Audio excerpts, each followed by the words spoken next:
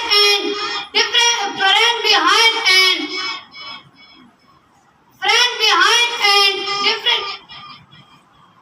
Thousands of people moved at a time on large migration. They left their home, closed business and job. They left their home, closed business and job and even of hardship and suffering they lose everything. Thousands started, thousands joined them from of India became millions.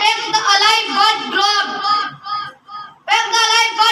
they dead thousands of young men lost their children and also get started from their parents